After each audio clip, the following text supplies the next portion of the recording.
आज हम देखना कि डेट फाइनेंसिंग क्या होती है। फाइनेंसिंग क्या होती है, इसका बेसिक मीनिंग क्या होता है।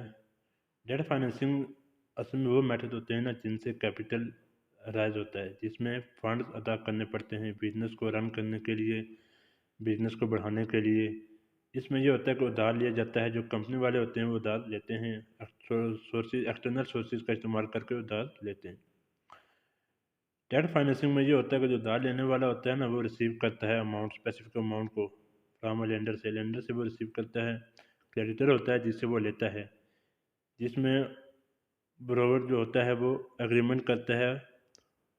जो उधार लेते हैं ना, वो लेंडर से ये एग्रीमेंट करता है कि इसमें एक पेपर होता है जिसमें यानी जो उधार देने वाला होता है ना, वो एक पेपर देता है कि आप इसमें एग्रीमेंट करें कि जो प्रिंसिपल अमाउंट होगी जो आपने हमसे ली है वो आप रिटर्न करेंगे, कब आपने रिटर्न करनी है कब नहीं करनी।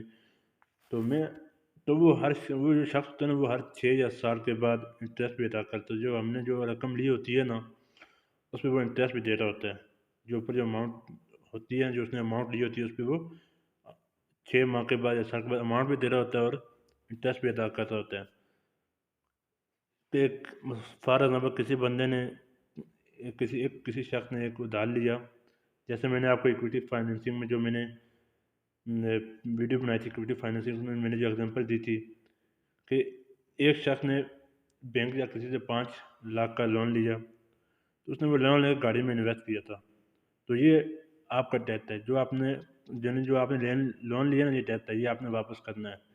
ये आपकी लाइबिलिटी है जिसने जो आपने वापस करनी है। तो जो अमाउंट उधार में कोई कंपनी दूसरी कंपनी से लेती है या पार्टी से लेती है ना, तो उसको हम डेट बोलते हैं।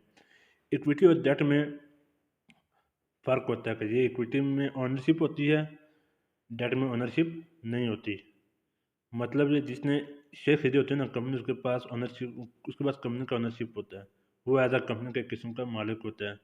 और जो डेट होता है ना, डेट में ओनरशिप नहीं होती। मतलब आपने किसी से उधार लिया है, तो जिस बंदे ने आपसे उधार लिया है वो कंपनी का मालिक नहीं है। जैसे आपने उसका उधार वापस करना है, उसका लेन देन आप ख़त्म हो गया, उसका लेन देन अब ख़त्म हो गया। तो ये होती है डेट। आपने फॉर एग्जाम्पल आपने किसी बैंक या दोस्त को आपने उधार दिया, लोन दिया, उस पर आपने 10% इंटरेस्ट लगाया। आपको बैंक ने 1 लाख रुपए का लोन दिया। बैंक तो ये देखेगा कि बैंक को उस पर कितना इंटरेस्ट मिल रहा है। असल में जो इक्विटी होती है ना, इक्विटी में रिस्क होता है, डेट में रिस्क नहीं होता, वो बहुत कम होता है। तो आई होप आपको इसका बेसिक कंसेप्ट और बेसिक लॉजिक पता चल गया होगा कि डेट फाइनेंसिंग क्या होती है।